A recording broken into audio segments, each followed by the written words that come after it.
Aquele foi o último aniversário que eu passei implorando a presença do meu próprio filho. Eu ainda não sabia disso na manhã em que pus a toalha branca na mesa, mas o meu corpo já sabia. 9 anos depois, seria eu, e só eu, quem decidiria quem podia atravessar a porteira da minha casa.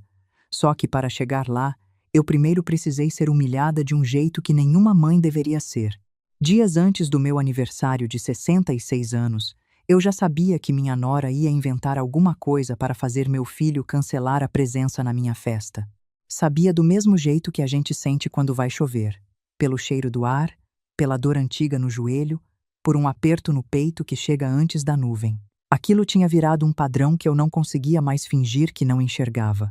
Eu me chamo Elvira, e naquela época minha vida acontecia em León, no estado de Guanajuato, no centro do México, numa casa de paredes grossas que meu marido Manuel tinha ajudado a levantar tijolo por tijolo. Toda vez que eu preparava uma mesa, separava uma toalha bonita ou ficava esperando meu filho na porta, minha nora passava mal, chorava, dizia que estava em crise ou ameaçava sair de casa. E meu filho sempre escolhia ela. Sempre. Eu já tinha perdido a conta de quantas vezes. Naquela semana, eu ainda fui ao mercado como se fosse possível enganar o meu próprio coração. Comprei flores pequenas, daquelas amarelas que aguentam sol na janela.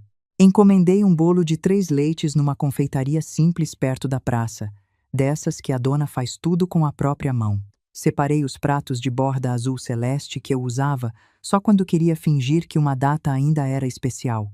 Passei a toalha branca que minha mãe bordou quando eu casei com Manuel, e tirei do armário um vestido verde musgo que ele dizia que me deixava com cara de mulher de retrato antigo, dessas que olham para o mundo como se já tivessem sobrevivido a ele. Eu fiz tudo isso sabendo. A gente sempre sabe antes de admitir.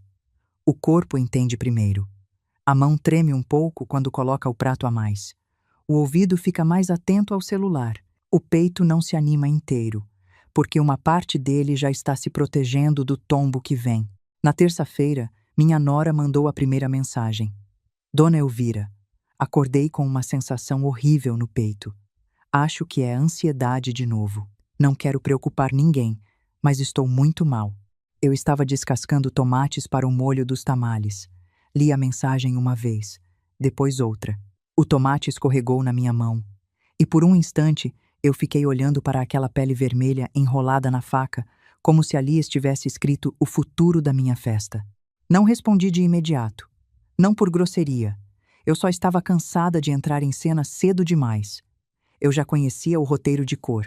Primeiro vinha a mensagem dela, sempre delicada, sempre com um sofrimento bem escolhido, do tamanho exato para caber numa tela de telefone.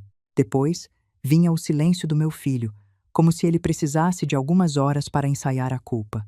Por fim, vinha a ligação. Ele respirava fundo, me chamava de mamá num tom mais doce do que o normal, e dizia que a situação estava difícil, que ela precisava dele, que ele compensava depois. O depois do meu filho era uma terra onde nada crescia. Eu plantei nele uma vida inteira. Nunca colhi safra. Coloquei o celular virado para baixo e continuei o molho. As vizinhas diziam que eu tinha mão boa para a cozinha.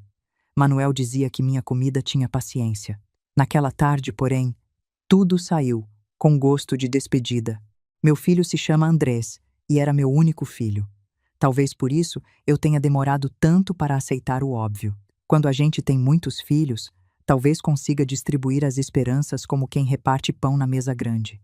Quando se tem um só, a gente coloca tudo na mesma cesta e passa anos chamando de esperança o que, na verdade, já virou humilhação. Naquela época, Andrés tinha 43 anos. Era gerente numa loja de materiais de construção. Tinha uma casa confortável, carro financiado, relógio bonito e aquela pressa de homem que acha que envelhecer é sempre um problema dos outros. Renata, minha nora, era elegante, cheirosa, dessas mulheres que entram numa sala e a primeira coisa que fazem é conferir quem está olhando. Eu não posso dizer que ela sempre foi grosseira comigo. Isso seria mentira, e mentira enfraquece qualquer história. Renata era pior do que grosseira. Renata era doce quando precisava parecer boa. E isso, com o tempo, eu aprendi que é a forma mais perigosa de maldade, a que sorri. No começo do casamento deles, eu tentei gostar dela. Eu tentei de verdade. Levava comida, perguntava se precisava de ajuda, chamava para almoçar, oferecia minhas receitas. Ela sorria, aceitava pouco e deixava claro que a casa dela tinha outro ritmo, outro gosto, outra ordem. Tudo bem. Eu também já fui nora um dia e sei que sogra demais vira sombra na parede da cozinha. Recuar não me ofendia. O que me feriu foi perceber que, com o tempo, Renata não queria apenas espaço. Ela queria apagar a minha cadeira da mesa.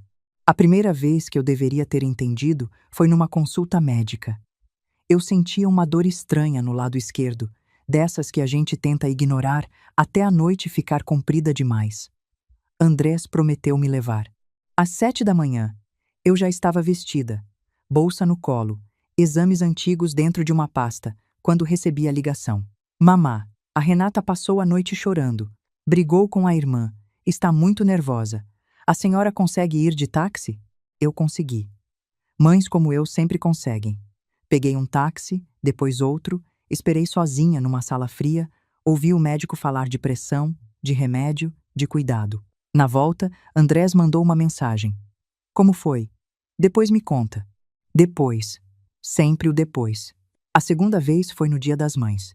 No México, o Dia das Mães cai sempre no dia 10 de maio.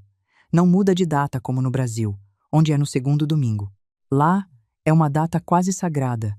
Tem música na porta de casa de madrugada, tem filho que contrata mariachi para acordar a mãe cantando Las Mañanitas. Eu cresci esperando esse dia o ano inteiro. Naquele ano, fiz mole, arroz, feijão, uma sobremesa de limão que Andrés adorava desde menino. Às 2 da tarde, quando o cheiro da comida já tinha tomado a casa toda, ele ligou dizendo que Renata estava com enxaqueca. A senhora entende, né, mamá? Eu disse que entendia. Comi sozinha. Guardei a parte dele em potes. 2 dias depois, ele passou para buscar a comida, com pressa, sem entrar. A terceira vez foi a que deveria ter me acordado de uma vez por todas. Foi a missa de 1 ano da morte de Manuel. Meu marido tinha sido um homem silencioso, mas bom. Um homem de chapéu na mão, palavra firme e olhos de quem nunca aprendeu a pedir muito. Andrés prometeu ir comigo. Na véspera, Renata disse que não aguentava clima triste, que aquilo fazia mal para ela, que tinha medo de entrar em depressão. Meu filho não foi. Eu sentei sozinha no banco da igreja com um lenço dobrado nas mãos, e quando o padre citou o nome de Manuel, eu pensei uma coisa terrível, que até os mortos estavam aprendendo a ser abandonados por mim. E mesmo assim, eu continuei desculpando. Renata era sensível, Andrés era casado, a vida era corrida. Eu era velha, mas não tão velha assim. Eu tinha saúde para ir sozinha. Eu tinha casa. Eu tinha minhas plantas, minhas vizinhas, minhas lembranças, e tinha, acima de tudo, uma frase que meu filho repetia como quem me entregava uma medalha. Mamá, a senhora é forte. Reparem nessa frase, porque ela é o coração de tudo o que eu vou contar. Demorei anos para entender que certas pessoas chamam a gente de forte exatamente quando querem se sentir menos culpadas por nos deixar sozinhas. Você é forte, virou a senha para você aguenta mais um abandono. Forte era o adjetivo que dispensava presença. Na quinta-feira, Renata mandou outra mensagem.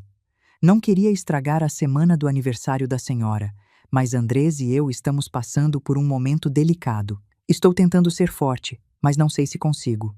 Dessa vez, eu respondi só uma linha. Que Deus lhe dê calma. Ela visualizou e não disse mais nada. E aquele silêncio dela, cá entre nós, me disse mais do que qualquer choro. Quem está mal de verdade não fica calculando se a mensagem foi visualizada. Na sexta à noite, Andrés ligou. Eu estava no quarto, olhando o vestido verde pendurado na porta do armário. Tinha passado um pano nos sapatos, separado uns brincos pequenos de pérola falsa e posto um pouco de lavanda no cabelo, como eu fazia quando Manuel era vivo. O celular tocou em cima da cama e meu coração, traidor que é, ainda deu um salto de alegria antes de eu lembrar de quem se tratava. Atendi. Oi, mamá. A voz veio mansa, culpada, ensaiada.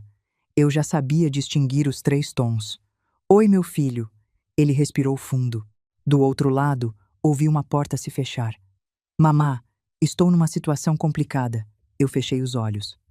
Tem dor que não chega como surpresa. Chega como confirmação. O que aconteceu? A Renata não está bem. Está muito abalada. A gente discutiu ontem e hoje ela falou umas coisas. Disse que não sabe se aguenta continuar. Eu não posso deixar ela sozinha amanhã. Olhei para o vestido verde. Você não consegue vir nem por 1 hora. Silêncio. Mamá. 1 hora, Andrés. Eu não estou pedindo o dia inteiro. Eu sei, mas a senhora entende. A Renata está frágil. A senhora é forte. Ali estava de novo. A sentença. A absolvição dele. O carimbo que transformava a minha dor em obrigação de suportar. Eu sentei na beira da cama.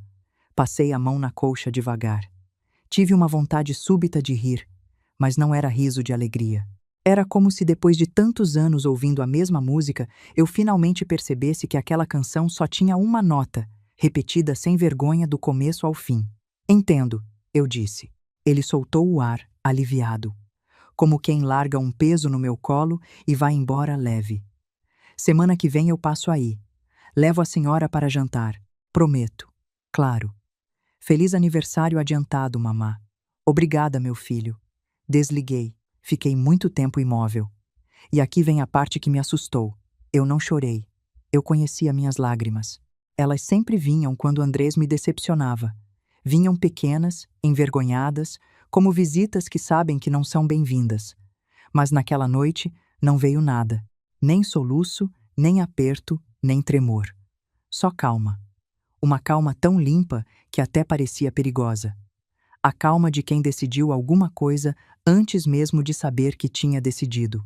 No dia seguinte, meu aniversário de 66 anos amanheceu bonito.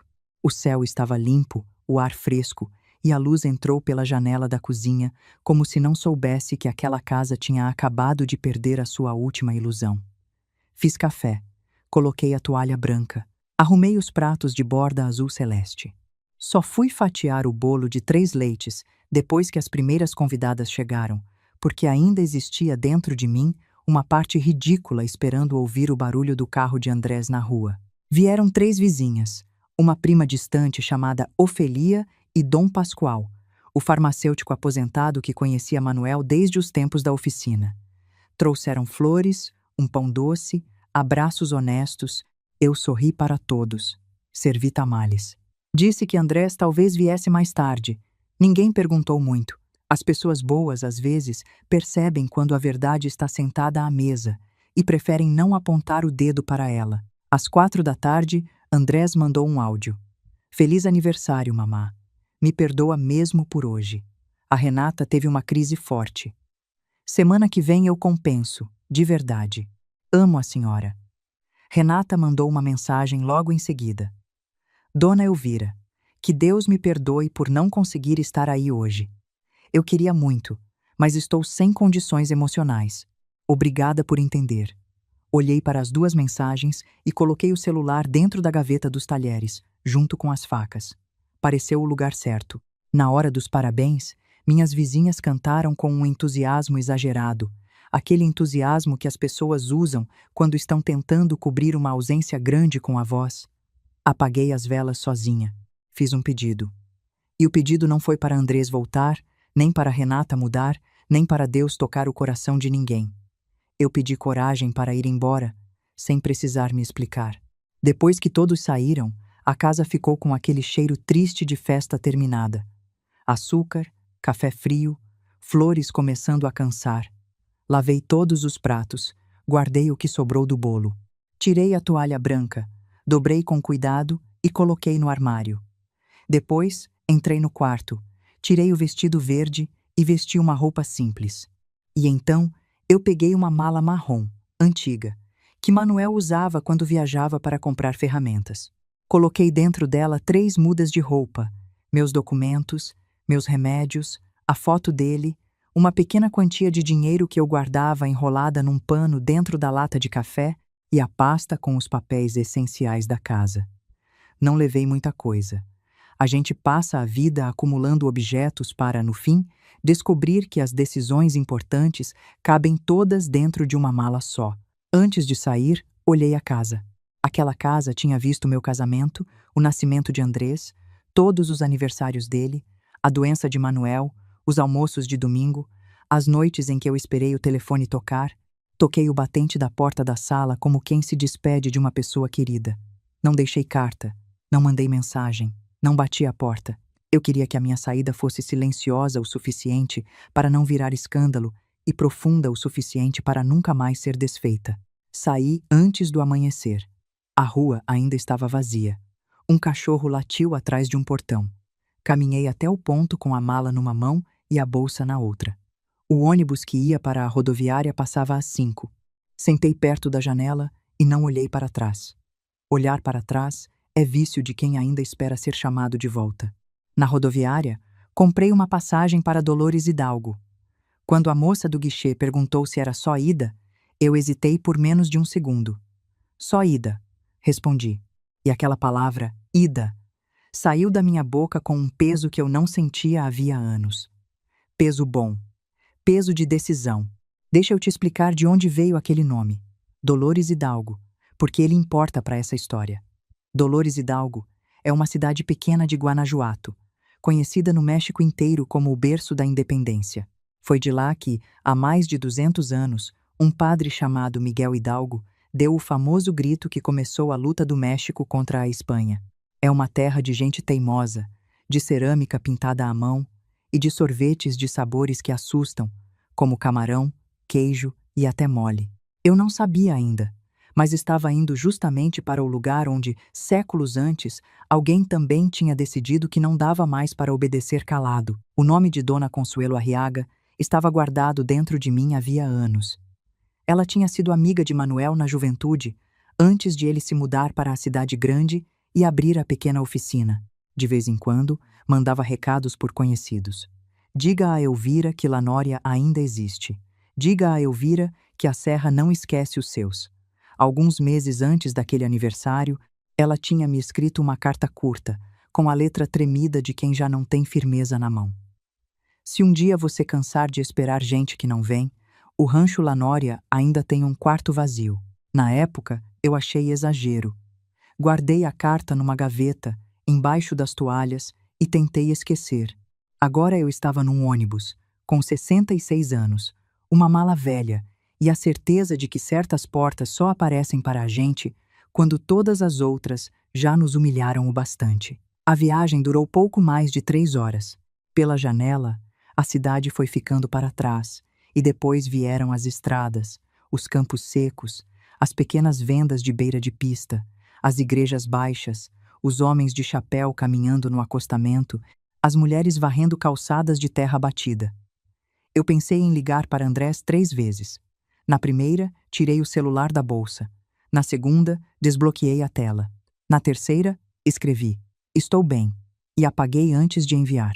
Se eu avisasse, será que ele vinha? Não. Ele ligaria irritado. Diria que eu estava fazendo drama. Renata choraria ao fundo, no volume certo para eu ouvir. E no fim, eu acabaria pedindo desculpas por ter sido abandonada. Guardei o celular. Esse é o tipo de matemática que só a gente aprende depois de muito tempo apanhando. Às vezes, o silêncio protege mais do que qualquer explicação. Quando desci em Dolores Hidalgo, o sol já estava alto. Peguei uma caminhonete velha que fazia transporte até as comunidades próximas. O motorista conhecia Lanória. "Rancho da Dona Consuelo?" Ele perguntou. "Esse mesmo. Faz tempo que quase ninguém desce lá." "Eu sei." Ele me olhou pelo retrovisor, talvez curioso, talvez acostumado a carregar histórias que não eram da conta dele. Motorista de estrada de terra é assim. Vê passar muita vida e aprende a não perguntar. A estrada de terra levantava poeira. Passamos por fileiras de nopales, aquelas plantas de palma que dão o figudá, Índia, por cercas tortas, por uma capelinha branca, por crianças jogando bola descalças e cachorros magros dormindo na sombra. Quando finalmente vi a porteira do Rancho Lanória, eu senti medo. Não daquele lugar. Senti medo da palavra recomeço, que aos 66 anos Pesa diferente do que aos 20. A porteira estava enferrujada. A placa de madeira, torta, ainda dizia Lanoria, em letras descascadas. A casa principal ficava mais ao fundo, grande e cansada, com paredes de cor desbotada e janelas pintadas de verde. Havia um curral velho, um galinheiro quebrado, pés de romã carregados, um poço antigo e 2 cavalos que pareciam tão cansados quanto a casa. Lanória, para você entender, é o nome que se dá àquela roda grande que tira a água do poço, movida por um animal andando em círculo. Um nome bonito para uma propriedade. Eu só ia entender mais tarde quanta gente, naquela terra, também tinha passado a vida andando em círculo, puxando água para os outros beberem. Dona Consuelo estava sentada na varanda, com um vestido escuro, a trança branca enrolada na nuca e um olhar que não desperdiçava pergunta. Ela me viu descer da caminhonete com a mala. Não se levantou de imediato. Apenas apoiou as mãos nos braços da cadeira e disse: "Então finalmente você veio." Eu tentei sorrir. Se não for incômodo, Consuelo, só por uns dias. Ela olhou para a mala, depois para mim e devolveu, sem nenhuma pressa. Ninguém atravessa 3 horas de estrada com documento e remédio para ficar uns dias. Eu abaixei os olhos. Ela se levantou devagar, pegou a bengala encostada na parede e apontou para dentro. "Tem sopa no fogão, quarto no fim do corredor.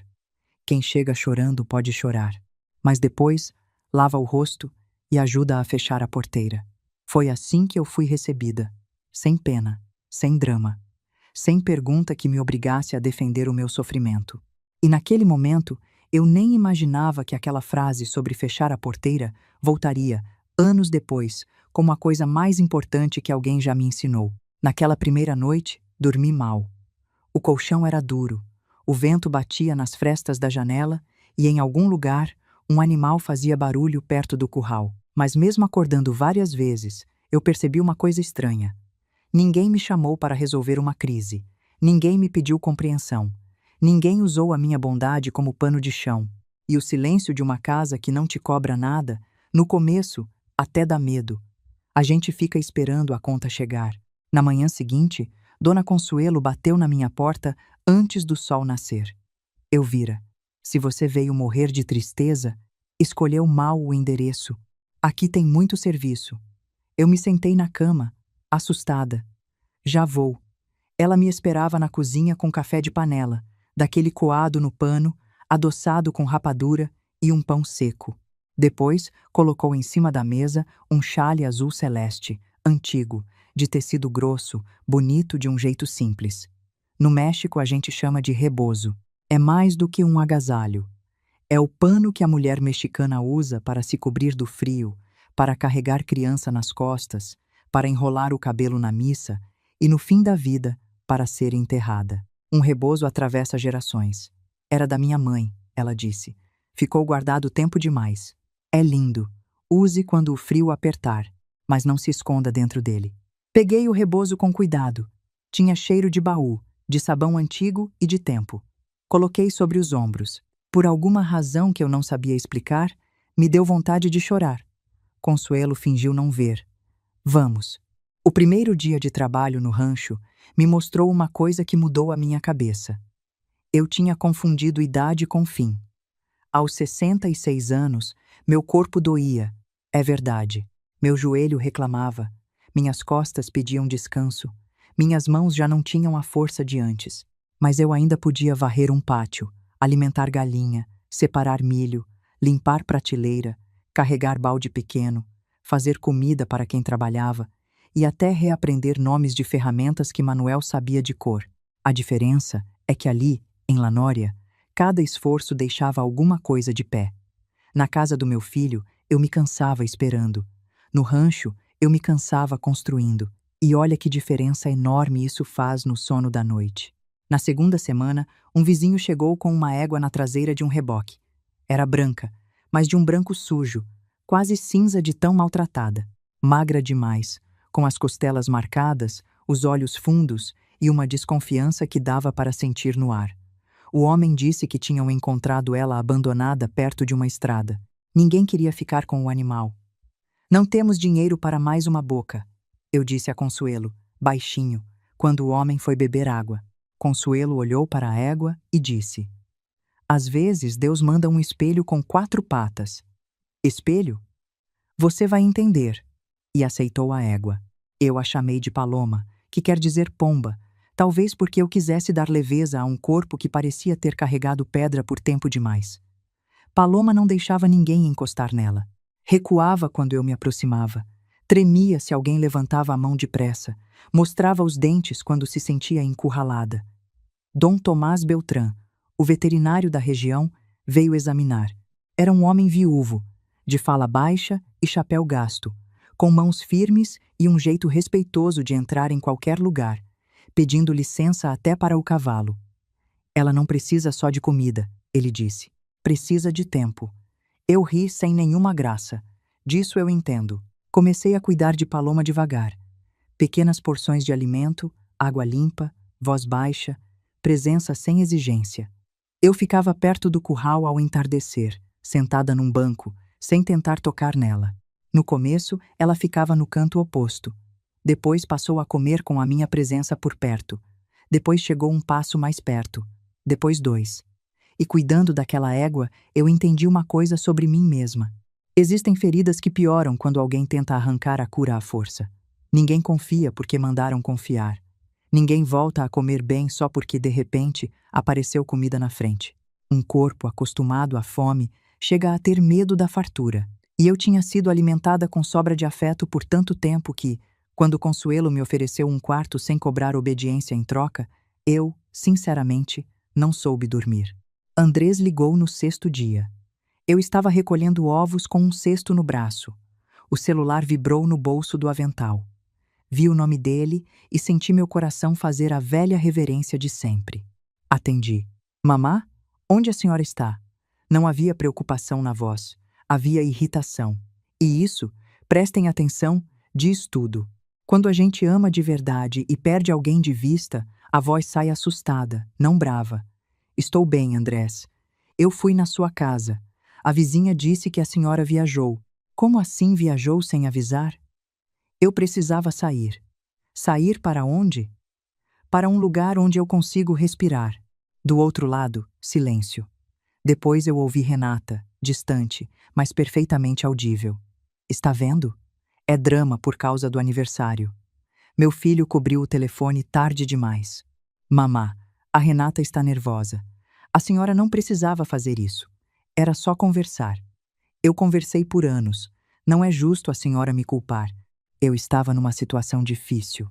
Eu sei. Você sempre está, justamente quando eu preciso de você. Ele respirou fundo. A senhora está sendo dura. Olhei para os ovos no cesto. Tão frágeis, tão inteiros. Andrés, você me chamou de forte tantas vezes que agora não devia reclamar quando eu uso essa força para ir embora. Ele não respondeu. Renata disse alguma coisa ao fundo. A voz dela subiu. Meu filho voltou. Mamá, vamos falar depois, quando a senhora estiver mais calma. Não, eu disse. Dessa vez, a gente vai falar quando você estiver mais honesto. E desliguei. Fiquei olhando para o celular como se ele fosse um animal que finalmente parou de morder. Depois, coloquei no bolso e voltei a recolher os ovos. Um deles estava trincado. Separei para usar no almoço. E pensei, nem tudo que trinca precisa ser jogado fora. Guardei essa frase para mim. Ia precisar dela muitas vezes. Os primeiros meses em Lanória foram duros. Eu não vou mentir para você só para parecer heroína de novela. Eu chorava no banho, onde a água esconde a vergonha do choro. Tinha saudade da minha cama. Às vezes, acordava com vontade de ouvir a voz do Andrés pequeno, chamando mamá no corredor de madrugada. Sentia culpa por não estar em casa, caso ele aparecesse. E sentia raiva de mim mesma por ainda desejar que ele aparecesse. Essa raiva a gente conhece bem. É a raiva de continuar amando quem já provou que não merece tanto. Mas o rancho não dava muito espaço para a gente afundar. Galinha não espera o luto passar para botar ovo. Cerca quebrada não se conserta com lágrima. Café não se serve sozinho. O trabalho, naquela fase, foi a minha única religião que respondia à oração. Eu tentava fazer tudo sem pedir ajuda. Aquela velha doença da mulher abandonada. Transformar exaustão em orgulho. Um dia, resolvi levantar sozinha uma tábua pesada perto do curral. O braço falhou, a tábua caiu e eu quase fui junto. Sentei no chão, ofegante, com vergonha de ninguém e raiva de tudo. Consuelo me encontrou ali. Bonito, ela disse. Não começa. Você saiu da casa do seu filho, eu vira, mas trouxe a prisão dentro da mala. Olhei para ela, suada e humilhada. Que prisão? Há de achar que, se você precisar de alguém, vira peso. Eu estou acostumada a resolver minhas coisas. Não, ela respondeu, batendo a bengala no chão de terra. Você está acostumada a ser abandonada e a chamar isso de força. A frase bateu como um tapa de mão aberta. Fiquei calada. Algumas verdades a gente só consegue engolir caladas. Naquela mesma tarde, uma jovem chamada Marisol apareceu no rancho. Tinha 21 anos, o cabelo preso, olhos atentos e mãos de quem já tinha trabalhado mais do que a idade permitia. Morava com a avó numa comunidade próxima e perguntou se havia serviço. Minha primeira reação foi dizer que não. Consuelo nem me deixou abrir a boca. Há serviço, ela disse. E há uma mulher teimosa demais, precisando aprender a aceitar ajuda. Marisol começou vindo 3 vezes por semana. Era rápida, observadora e desconfiada. No início, me chamava de Dona Elvira com uma distância educada. Eu também mantinha distância. A gente se protegia uma da outra sem nem saber. E foi Marisol quem teve a primeira ideia que mudou o rumo de tudo. Dona Consuelo. As pessoas de São Miguel pagam caro para tomar café em lugar bonito. Consuelo olhou em volta. Paredes descascadas, pátio irregular, galinha passando entre os pés. Bonito onde, menina? Marisol sorriu. Bonito depois de uma boa foto. Eu ri. Foi uma risada pequena, mas verdadeira, a primeira em muito tempo. São Miguel de Allende, deixa eu te contar. Não é uma cidade qualquer. Fica ali pertinho, também em Guanajuato, e é considerada uma das cidades mais bonitas do mundo. Atrai turista dos Estados Unidos, da Europa, gente rica que compra casa colonial e paga fortunas por um café da manhã com vista. Tem aposentado americano que vende tudo lá no país dele e vai morar em São Miguel, porque com a aposentadoria de lá, vive como rei aqui. É uma cidade onde o turismo virou ouro, e nós estávamos a uma curta distância dela, sentadas em cima de uma mina que eu, de tão acostumada à pobreza, nem enxergava. Começamos com pouco. Café de panela aos domingos. Pão de elote, que é aquele bolo de milho fresco. Conservas de fruta, queijo fresco de uma vizinha, ovos do próprio rancho e passeios curtos para ver os animais. Marisol criou uma página no celular. Rancho La Nória, café de campo e passeios a cavalo. Tirou foto do poço antigo, das mesas debaixo da sombra, de Paloma à distância, do meu pão saindo do forno de barro. No primeiro domingo, vieram 6 pessoas. No segundo, 12. No terceiro, uma família de León, 2 senhoras de São Miguel e um casal que disse ter se perdido na estrada e encontrado o lugar por acaso. Eu servia o café com as mãos trêmulas, com medo de errar, de não agradar, de não ser suficiente. Uma senhora provou o meu pão de elote, fechou os olhos e disse: "Isto tem gosto de casa." Eu quase chorei ali mesmo, no meio do pátio, com a jarra de café na mão. Pensem comigo. Eu passei anos tentando fazer da minha casa um lugar para onde meu filho quisesse voltar. E, de repente, gente estranha atravessava estrada de terra batida só para sentar à minha mesa. A vida tem dessas ironias que doem e curam ao mesmo tempo. Paloma também ia melhorando. O pelo clareou. As costelas sumiram debaixo da carne e do cuidado. Ela passou a aceitar a minha mão no pescoço. A primeira vez que encostou a testa no meu ombro, eu fiquei tão imóvel que prendi a respiração.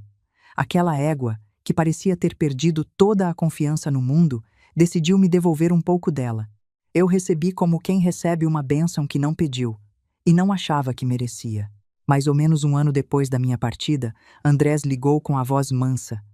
Eu já conhecia aquele tom. Não era saudade, era necessidade. Saudade e necessidade usam roupas parecidas, mas têm cheiros diferentes, e eu já tinha aprendido a farejar a diferença. Mamá, como a senhora está? Bem. Tenho visto as fotos do rancho. Parece que está bonito. Está melhorando. Que bom. Que bom mesmo. Ele fez uma pausa, dessas que anunciam que o verdadeiro motivo da ligação está chegando. Mamá, eu queria falar uma coisa difícil. Sentei-me na cadeira da cozinha. Diga. As coisas apertaram aqui. A Renata e eu fizemos uma reforma. Depois veio um problema no carro. E eu estou com umas parcelas atrasadas. Pensei se a senhora poderia me emprestar alguma coisa. Só até eu me organizar. Meu primeiro impulso foi perguntar quanto. A velha mãe, que ainda morava dentro de mim, levantou a mão na hora, pronta para pagar a entrada por um pouquinho de carinho. Consuelo estava na outra ponta da mesa, descascando laranja. Ela não ouvia Andrés, mas viu o meu rosto mudar de cor. Cobri o telefone com a mão. Ele quer dinheiro, sussurrei. Consuelo nem levantou os olhos da laranja. Você vai ajudar seu filho ou vai pagar ingresso para ser humilhada de novo? A pergunta dela me acertou em cheio. Voltei ao telefone. Andrés, não posso ajudar. O silêncio dele endureceu. Como assim não pode? Não posso. Mas a senhora está trabalhando nesse rancho. Achei que... Achou errado. Mamá, depois de tudo.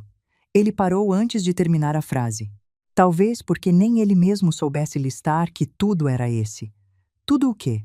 Os aniversários que ele faltou? As consultas em que me deixou ir de táxi? A missa do pai? Renata pegou o telefone ou falou perto o suficiente para eu ouvir. Família deveria se apoiar, Dona Elvira. Eu respirei devagar. Família também deveria aparecer. E desliguei, antes que eles conseguissem transformar a minha recusa em julgamento. Porque era isso que eles faziam de melhor. Pegavam o meu não e devolviam como se fosse um defeito meu. Meu primeiro não saiu tremendo, mas saiu. E depois que ele saiu, alguma coisa dentro de mim nunca mais voltou ao tamanho antigo. É curioso como uma palavra de 2 letras pode ser a coisa mais pesada de levantar na vida de uma mulher. Voltei à minha antiga casa só uma vez naquele primeiro ano. Foi numa segunda-feira de calor, quando eu ainda me pegava conferindo o celular antes de dormir. Eu precisava buscar uns documentos, algumas fotos de Manuel e uma caixa de receitas da minha mãe. Pedi a Consuelo que fosse comigo, mas ela recusou. Se eu for, você vai olhar para mim antes de tomar cada decisão, disse. E essa casa não precisa me ver, precisa ver você. Marisol insistiu em me acompanhar. A gente ainda não era próxima como ficou depois, mas ela já tinha aquele jeito de aparecer exatamente nas horas em que eu fingia não precisar de ninguém. Chegamos perto do meio-dia. A rua parecia menor.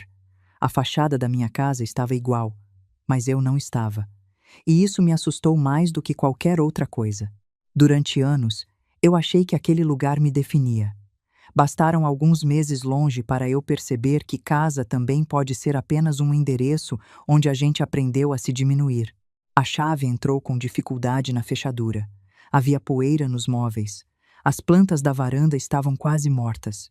E eu senti culpa pelas plantas antes de sentir culpa pelo Andrés. E essa ordem dos sentimentos me revelou mais sobre mim do que eu gostaria de admitir. No quarto, encontrei o vestido verde ainda pendurado. Passei os dedos no tecido. Não levei. Deixei ali. A mulher que precisava vestir aquele vestido para tentar merecer a presença do filho tinha ficado morando naquela casa, e eu não ia buscá-la. Na sala, havia sinais de que alguém tinha entrado antes de mim. Algumas gavetas estavam abertas. O armário de louças, remexido. 2 caixas perto da porta tinham roupas, toalhas e objetos meus. Numa delas, Renata tinha escrito com caneta preta uma palavra: doação. Fiquei olhando para aquela palavra. Doação. Eu ainda estava viva, e minha nora já separava os meus pertences, como se a minha ausência fosse uma morte conveniente, como se eu já tivesse sido enterrada e ela estivesse só organizando o espólio. Marisol viu e ficou parada atrás de mim. Quer que eu tire foto? Eu quase disse que não. Depois lembrei do jeito de Renata e entendi uma coisa. Gente como ela sempre conta com a nossa vergonha para apagar as provas. Tyre, eu disse. Ela fotografou tudo. As caixas, as gavetas abertas, a letra na tampa. Depois me ajudou a pegar uma segunda pasta, com certidões antigas que eu tinha deixado para trás na pressa daquela madrugada. A caixa de receitas e o retrato de Manuel com Andrés no colo quando o menino tinha 4 anos. Antes de sair, sentei 1 minuto no sofá. Não chorei. A casa parecia esperar que eu pedisse desculpas por estar deixando ela. Não pedi. Na calçada, Andrés apareceu de carro. Talvez alguma vizinha tivesse avisado. Renata estava com ele. Mamá, ele disse, descendo depressa. Por que não avisou que vinha? Olhei para as caixas no chão, para não atrapalhar a doação das minhas coisas. Renata ficou vermelha por 1 segundo. Depois recuperou a voz doce, aquela voz de açúcar que ela ligava e desligava como torneira. Dona Elvira, eu só pensei que algumas coisas poderiam estragar fechadas. Quis ajudar. Você sempre chama de ajuda quando mexe no que não é seu? André suspirou. Mamá, por favor, não transforme tudo em ataque. Eu olhei para o meu filho, e naquele instante, percebi que ele estava mais preocupado com o desconforto da esposa do que com o fato de a casa da própria mãe ter sido revirada. Não vou transformar nada, respondi. Só vou levar o que é meu. Essa também é a sua casa, ele disse, talvez tentando consertar. Pensei por um instante. Depois tirei a chave do chaveiro, coloquei na mão dele e fechei os dedos dele em volta dela. Então cuide dela como cuidou de mim. Ele não entendeu a frase na hora. Talvez nunca tenha entendido.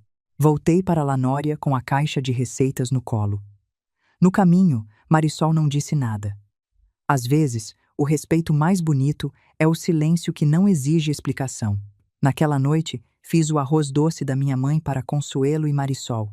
Enquanto eu mexia a panela, percebi que tinha trazido da casa antiga o suficiente: os documentos, a memória e a certeza de que eu não ia voltar a morar onde até os meus objetos eram tratados como sobra. Pouco tempo depois, minha prima Ofelia me mandou umas mensagens que mudaram o rumo de tudo. Ofelia sempre foi do tipo que ouve mais do que fala. Morava em Querétaro e mantinha contato com parte da família. Naquela noite, ela escreveu: Elvira, não sei se devo me meter, mas acho que você precisa ver isso. E vieram as fotos da tela. Era um grupo de família onde eu não estava. O nome do grupo era Assuntos Montes, o meu sobrenome.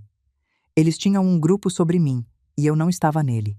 Renata escrevia: Ela está ficando velha demais para viver num rancho. Andrés, você precisa pensar no futuro. Andrés respondeu: O rancho nem é dela. Ela só está ajudando a dona Consuelo. Renata: Melhor ainda. Quando a velha morrer, sua mãe vai herdar gratidão, não escritura. A gente convence ela a vender antes que deixe tudo para estranhos. Outro parente mandou um emoji de dúvida. Renata continuou: Não estou sendo má, estou sendo prática. A Elvira não tem cabeça para administrar uma propriedade. E o Andrés é filho único. É natural que ele cuide. Li tudo sentada na varanda, com o celular na mão e o rebozo azul celeste nos ombros. O sol estava descendo atrás das árvores. Paloma pastava perto do curral. Marisol lavava xícaras na cozinha e cantarolava baixinho. Eu não gritei, não chorei. A dor veio fria, e dor fria é a pior de todas, porque ela não desabafa, ela só se instala. Meu filho não estava só distante.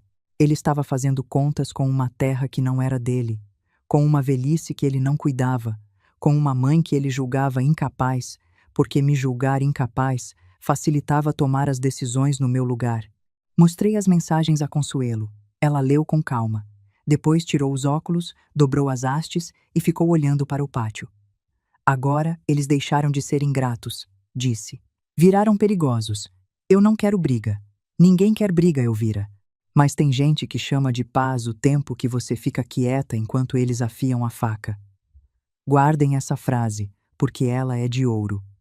Tem gente que confunde a nossa paciência com permissão. Na manhã seguinte, Consuelo chamou o licenciado Dario Velasco. No México, licenciado é como se chama o advogado, o doutor formado, com respeito. Ele era advogado dela havia anos. Um homem de cabelo grisalho, terno simples, fala precisa e uma paciência que dava raiva em quem queria pressa. Chegou com uma pasta amarela e cumprimentou todo mundo como se tivesse vindo tomar café, não mudar uma vida.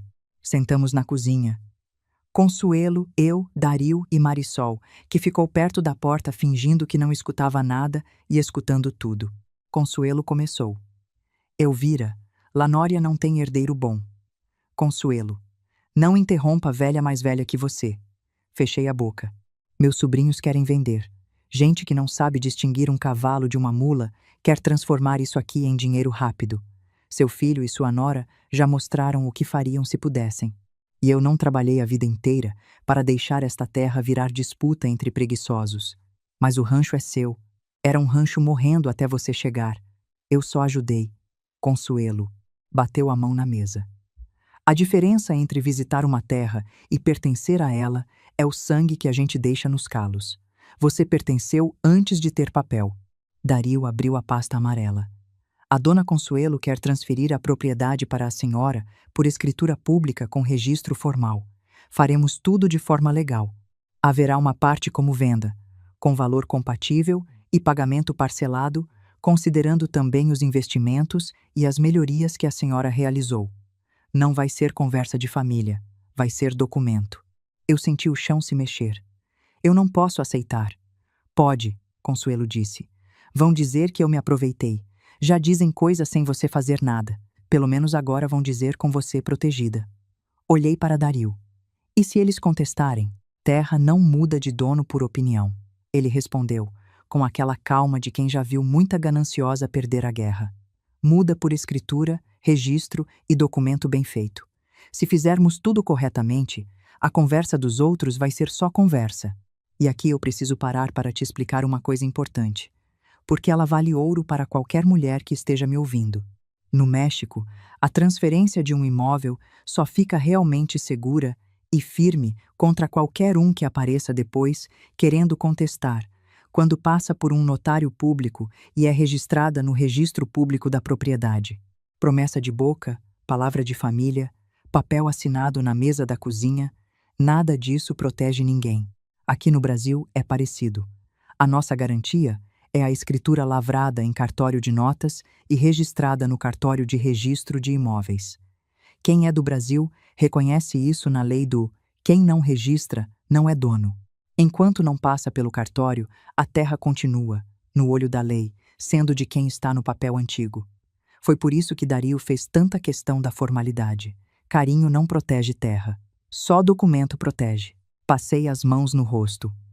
Aos 67 anos, eu ainda tinha dificuldade de receber sem pedir desculpas. Como se aceitar uma coisa boa fosse uma falta de educação. Consuelo falou mais baixo, e essa frase eu carrego até hoje. Roubo é alguém vender o que não cuidou. Receber o que você salvou tem outro nome: justiça. Assinamos algumas semanas depois. Primeiro no cartório do notário, depois no registro público da propriedade. Eu lembro do som da caneta arranhando o papel. Lembro da minha mão tremendo. Lembro de sair de lá com a pasta amarela apertada no colo, como se eu carregasse uma criança recém-nascida. Naquele dia, aos 67 anos, alguém me escolheu num documento. Não numa promessa. Não num depois. Não num semana que vem. Em papel registrado com carimbo e assinatura, e eu, que tinha sido escolhida por último a vida inteira, não sabia o que fazer com a sensação de ter sido escolhida primeiro. Consuelo pediu uma única coisa: não conte a Andrés nem a Renata. Por quê? Porque gente gananciosa fala demais quando ainda acha que pode ganhar. Deixa eles falando. Quem mostra a carta cedo, perde a mão. Guardei a pasta amarela num cofre antigo no quarto de Consuelo. Continuei trabalhando como antes, mas alguma coisa dentro de mim mudou. Eu já não acordava como hóspede da própria vida.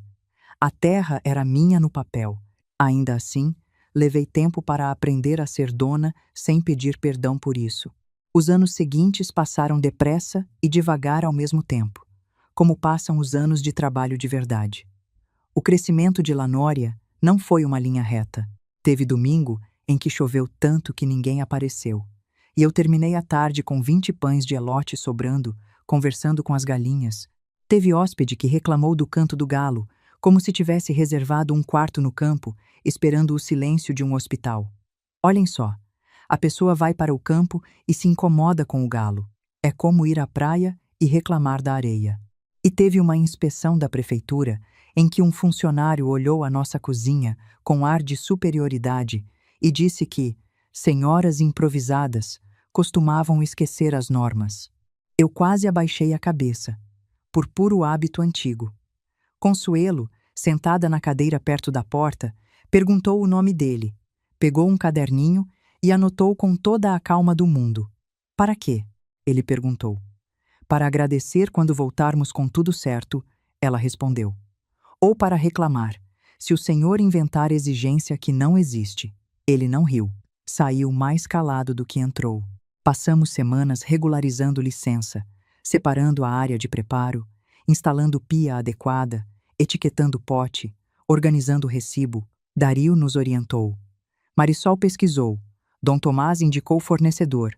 E eu, que sempre tinha deixado a papelada para Manuel e depois para Andrés, aprendi a ler contrato linha por linha, com o dedo embaixo de cada palavra, como criança aprendendo a ler. Foi aí que eu entendi uma lição que a vida quase me cobrou caro. Quem não entende os próprios documentos, entrega o volante da própria velhice para a mão dos outros. E o pior dos outros sempre acha que está dirigindo para o nosso bem. Consuelo dizia: carinho sem papel não protege terra. Promessa sem assinatura não protege velha. Família que se ofende com documento, geralmente, pretendia se aproveitar da falta dele. Essas frases ficaram em mim, não como desconfiança de todo mundo, mas como respeito por mim mesma. Comecei a guardar recibo, contrato, nota, licença, criei pastas com nomes claros, aprendi onde ficava cada certidão, descobri que não era tarde para entender coisas que antes me intimidavam. E descobri também que essa intimidação, muitas vezes, era plantada de propósito por quem queria me manter no escuro. Certa vez, uma senhora que visitava o café me perguntou como eu tinha coragem de começar um negócio aos 67 anos. Coragem, respondi, enchendo a xícara dela. Coragem eu precisei foi para ficar onde não me queriam. Começar isto aqui foi só consequência. Ela ficou me olhando por uns segundos. Depois disse que precisava ouvir aquilo. E sabe de uma coisa? Muitas mulheres precisavam. Eu via no rosto delas. Mulheres da idade do meu público, que tinham passado a vida sendo a forte dos outros e nunca tinham sido a escolhida de ninguém. Com o tempo, Lanória virou muito mais do que um café. Às quintas, a gente abria a cozinha para as mulheres da comunidade produzirem compota e pão. Aos sábados, Marisol organizava a oficina de bordado no pátio. Aos domingos, criança alimentava a galinha. Homem que se achava importante aprendia a pisar devagar perto dos cavalos. E senhora cansada sentava na sombra como se tivesse chegado a uma casa onde, pela primeira vez, ninguém ia pedir para ela servir antes de comer. Eu não planejei criar esse tipo de lugar. Eu apenas construí a mesa que eu mesma teria precisado encontrar quando estava do outro lado, esperando o telefone tocar. Foi por isso que a primeira mentira pública de Renata me atingiu de um jeito diferente. Uma conhecida de Ofelia me mandou a foto de uma publicação. Renata tinha postado uma foto antiga minha, justamente daquele aniversário em que Andrés não foi, e tinha escrito por cima: preocupados com a instabilidade de uma pessoa querida da família. Às vezes os idosos se isolam, rejeitam ajuda e se deixam influenciar por estranhos. Orem por nós. Ela não citou o meu nome. Não precisava. Alguns parentes comentaram com coraçãozinho. Uma prima de Andrés escreveu: força, Renata. Cuidar de idoso difícil é pesado. Idoso difícil. Eu li aquilo e senti o sangue subir até a raiz do cabelo. Uma coisa era ser esquecida na surdina. Outra, bem diferente, era ser transformada em problema público para que a minha nora pudesse posar de mártir na frente da família inteira. Eu quis responder. Marisol queria responder mais ainda, e a menina tem o dedo rápido. Consuelo mandou nós duas sentarmos. Vocês querem ganhar uma postagem ou construir uma reputação? Perguntou. Eu não vou deixar ela mentir. Então faça a verdade ficar maior do que a mentira. E foi o que fizemos. Na semana seguinte, Marisol publicou fotos de um evento no rancho. Mulheres trabalhando e rindo, criança brincando, Dom Tomás cuidando de Paloma, eu servindo café, Consuelo recebendo flores de uma cliente antiga. Não tinha indireta, não tinha ataque. Só vida. A publicação teve mais comentário do que qualquer provocação de Renata. Gente que tinha estado lá escreveu coisas verdadeiras. Dona Elvira nos recebeu como família. Lanória é paz. Que lugar cuidado com amor. Renata apagou a postagem dela 3 dias depois. Foi a primeira vez que eu entendi que nem toda defesa precisa levantar a voz. Às vezes, uma vida bem construída responde melhor do que qualquer frase amarga. A gente reformou a cozinha primeiro. Depois o telhado da casa. Depois o curral. Plantamos lavanda perto da entrada, porque Marisol dizia que turista gosta de cheiro bom antes mesmo de gostar de comida. Colocamos mesas de madeira debaixo das árvores. Transformamos 2 quartos antigos em hospedagem simples. Fizemos uma lojinha com conserva, bordado das mulheres da comunidade, queijo, café, pimenta e pão de elote. Lanória começou a aparecer em página de viagem. Rancho acolhedor perto de Dolores Hidalgo. Café rural com comida caseira. Passeio tranquilo a cavalo. As pessoas vinham de São Miguel, de León, de Querétaro, às vezes até da Cidade do México, que fica a umas 4 horas dali. Tiravam foto perto do poço, compravam doce de romã, elogiavam Paloma, que agora era uma égua bonita, forte e mansa, embora ainda escolhesse muito bem quem podia tocar nela. Aprendi com ela que mansidão não é permitir tudo. E enquanto Lanória crescia, Renata não tirava os olhos. Eu não a via, mas sentia, do mesmo jeito que a gente sente um inseto andando na nuca sem precisar olhar. Ofelia me mandava, de vez em quando, um pedacinho do que ela soltava nos grupos da família. Uma vez foi: quem diria que a Dona Elvira ia ter faro para negócio? Pena que negócio assim, sem alguém de confiança administrando, derrete na mão de quem não tem estudo. Noutra: estou só preocupada. Idoso fica vulnerável à má influência, vocês sabem. Reparem na engenharia daquilo. Ela nunca me atacava de frente. Ela me cercava com preocupação, que é a maneira mais educada de chamar alguém de incapaz. A cada foto bonita que a Marisol postava, vinha, dias depois, uma frase doce da Renata insinuando que aquilo tudo era grande demais para uma velha sozinha segurar. Eu lia e voltava a alimentar minhas galinhas. Mas guardava tudo, porque uma coisa eu já tinha aprendido com a Consuelo. Quem te chama de incapaz em voz baixa, hoje é quem vai tentar assinar no seu lugar, amanhã. Marisol cresceu junto com o rancho. De ajudante desconfiada, virou administradora de reserva, depois responsável por treinar outras meninas da comunidade. Mas Marisol também precisou ser salva de um jeito que eu não esperava. No 4º ano, o irmão mais velho dela apareceu no rancho. Chamava-se Iñaki. Usava botas caras demais para quem dizia estar sem dinheiro e falava com a irmã como se ela ainda fosse uma menininha que lhe devia obediência. Eu o vi do pátio, encostado no carro, pedindo que ela entregasse parte do salário para resolver uma dívida dele. Você não pode esquecer de onde veio, ele disse, e aquela frase me atravessou como uma flecha velha. Quantas vezes eu ouvi versão dela? Não esqueça que sou seu filho. Não esqueça que somos família. Não esqueça que você é forte.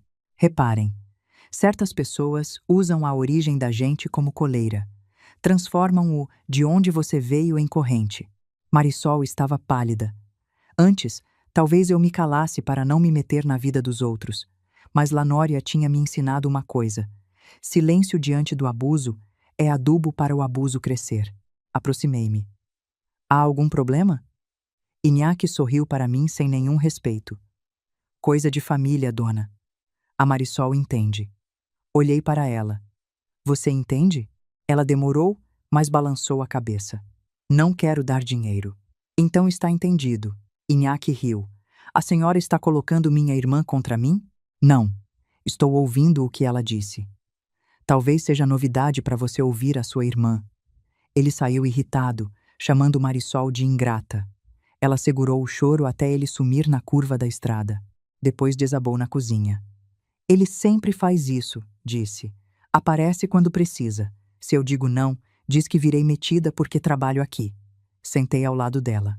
Meu filho fazia parecido, com palavras mais bonitas. Ela me olhou, surpresa. Eu raramente falava de Andrés.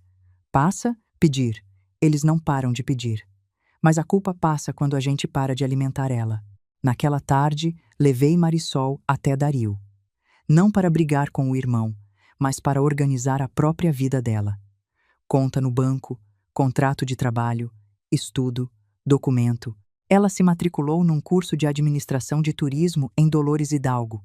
Trabalhava de dia e estudava de noite.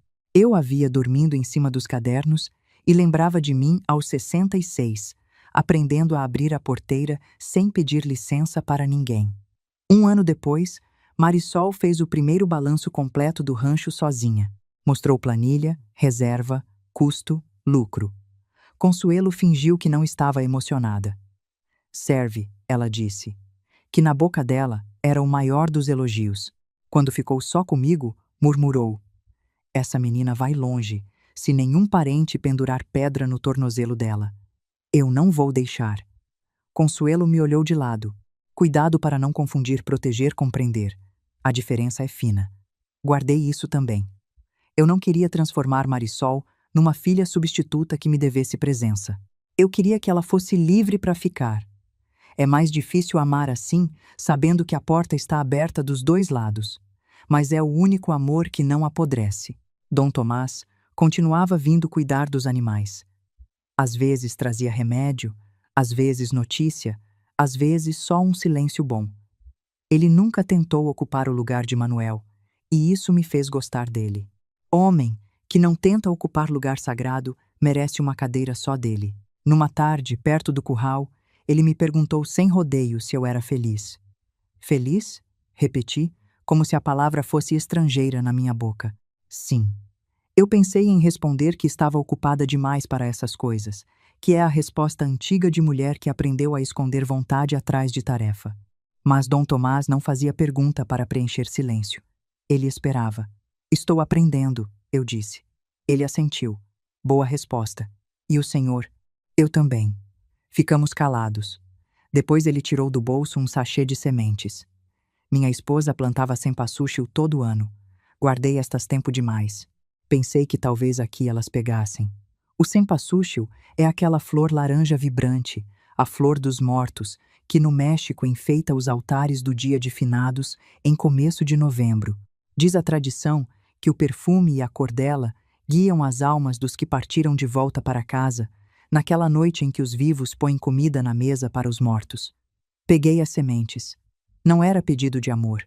Não era invasão. Era partilha. Plantei com Marisol perto da entrada.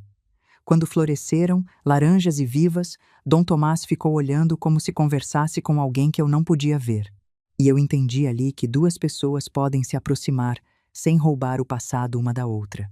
Manuel continuava sendo Manuel. A esposa de Tomás continuava sendo dela. E nós dois, que tínhamos ficado, podíamos tomar café no mesmo pátio sem pedir licença aos mortos. Renata, enquanto isso, começou a curtir as fotos da página. Comentava coisas como: que bonito, dona Elvira. A senhora deve estar cansada com tanta responsabilidade. Ou, já pensou no futuro desse lugar? A idade chega para todos. Reparem bem, ela nunca perguntou se as minhas mãos doíam. Só perguntou, de várias formas disfarçadas, se o terreno estava seguro. Quem ama, pergunta da pessoa. Quem cobiça, pergunta do patrimônio. A primeira visita deles ao rancho aconteceu quase 6 anos depois da minha chegada. Andrés avisou em cima da hora, como sempre. Disse que queria matar a saudade. Renata desceu do carro de óculos escuros grandes e sapato totalmente inadequado para a terra batida, daqueles de salto que afundavam no chão a cada passo. Olhou em volta como quem avalia uma casa à venda, medindo metro quadrado com os olhos. O estacionamento tinha 8 carros. 2 famílias tomavam café debaixo das árvores. Marisol orientava uma reserva no balcão. Paloma estava no piquete, brilhando ao sol.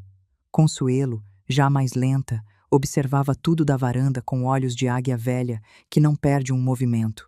Dona Elvira, Renata disse, abrindo os braços. Que lugar maravilhoso! Quem diria, não? Quem diria? Andrés me abraçou com cuidado, como se eu fosse quebrável, ou como se ele tivesse esquecido a medida do meu corpo. Mamá, a senhora está bem mesmo? Estou. Isso aqui é muita coisa para a senhora. É. Não pesa? Menos do que esperar. Ele entendeu. Fingiu que não. Durante a visita, Renata fez pergunta demais. Quantos hectares? A hospedagem tinha licença? O rancho estava no nome de Consuelo? Tinha testamento? Marisol era só funcionária? Dom Tomás era só veterinário? Quanto faturava num mês bom? Eu respondia pouco. Consuelo respondia menos ainda. Velha esperta não dá munição. Quando eles foram embora, Renata beijou o meu rosto e sussurrou no meu ouvido. A senhora devia pensar em simplificar a vida. Às vezes vender é descansar. Eu sorri. Às vezes vender é só outro nome para alguém lucrar com o cansaço alheio. Ela não gostou. Foi embora com o sorriso ainda no lugar e os olhos afiados como faca. No 7º ano, Consuelo adoeceu de verdade. Não foi uma queda de repente, foi uma retirada lenta, como quem vai saindo de uma festa devagar, despedindo-se de um por um. Primeiro cansava, ao caminhar até a cozinha. Depois, passou a dormir mais. Depois esquecia o nome de visitante antigo, mas nunca esquecia o preço cobrado por gente interesseira. O médico falou em coração, em idade, em cuidado. Nós entendemos o que ele não disse. Mudei a minha rotina para ficar perto dela.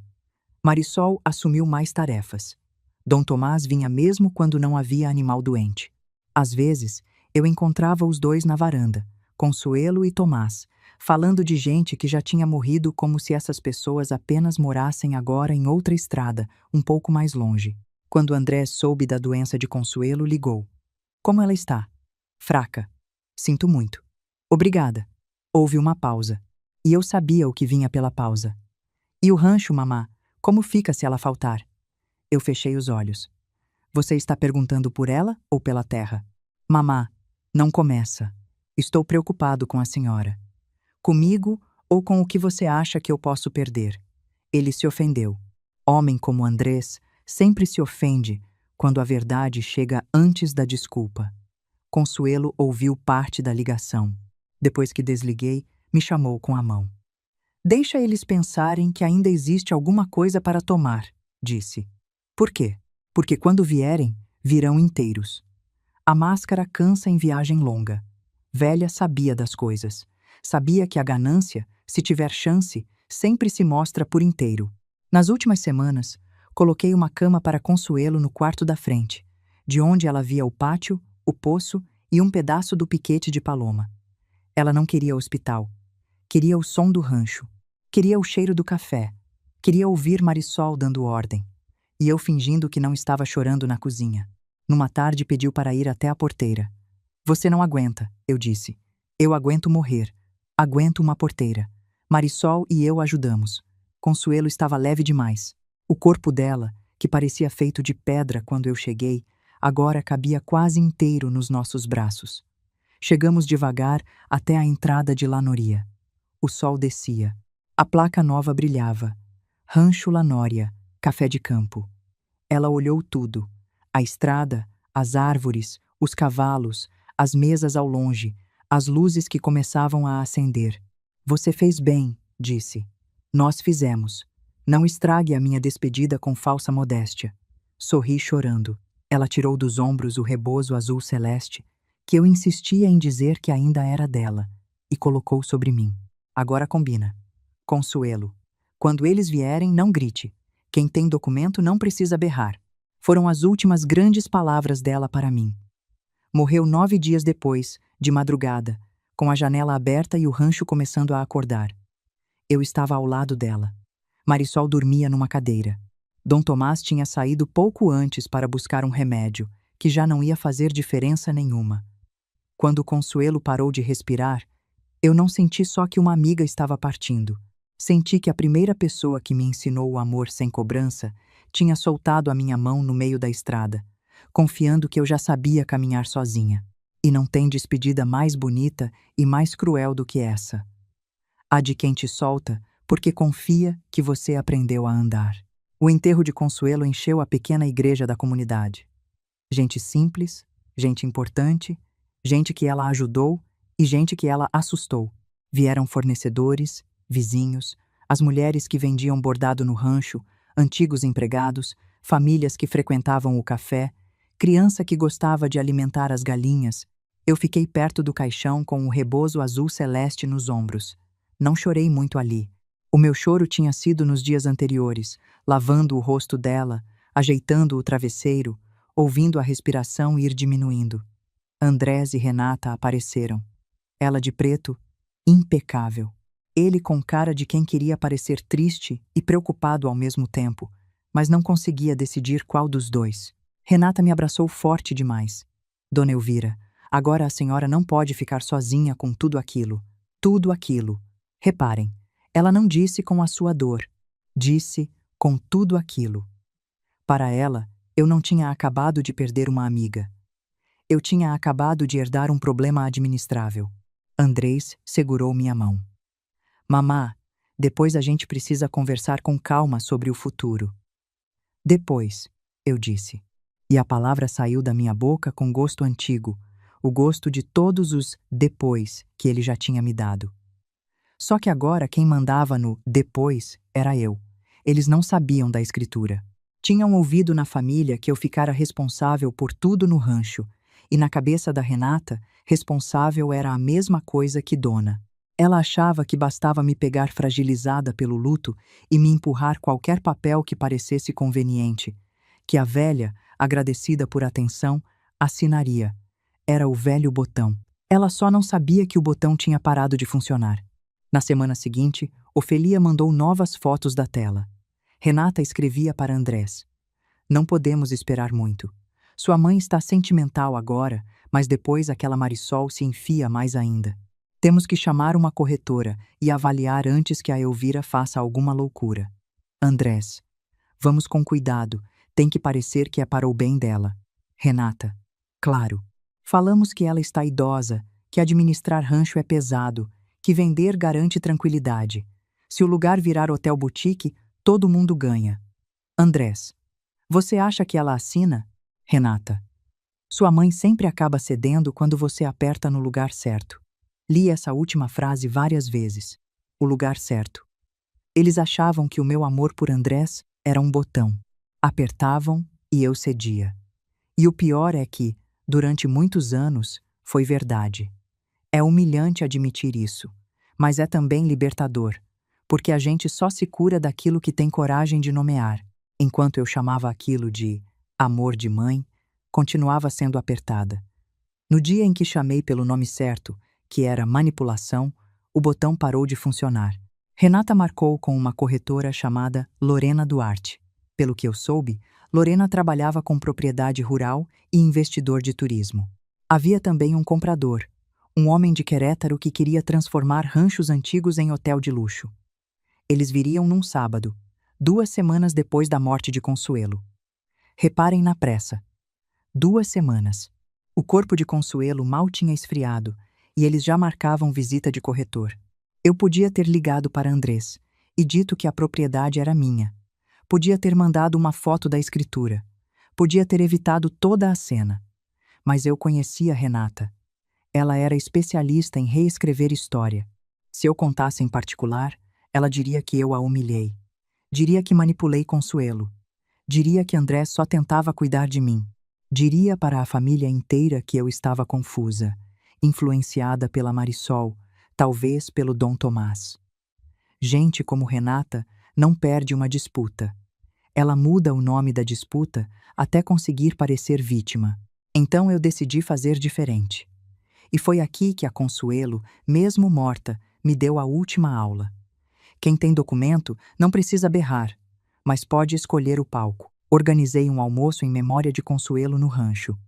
Convidei vizinhos, fornecedores, as mulheres da comunidade, clientes antigos, Dom Tomás, Ofelia, Marisol e o licenciado Dario. Eu não menti para ninguém. Era uma homenagem verdadeira, e Consuelo merecia a mesa cheia, mas também seria, sem que ninguém soubesse, uma sala cheia de testemunhas. Na véspera, tirei a pasta amarela do cofre. Passei a mão pela escritura, pelo carimbo, pelas assinaturas. Depois separei o rebozo azul celeste em cima da cadeira. Marisol entrou no quarto. Está com medo? Pior, respondi. Estou triste. Por quê?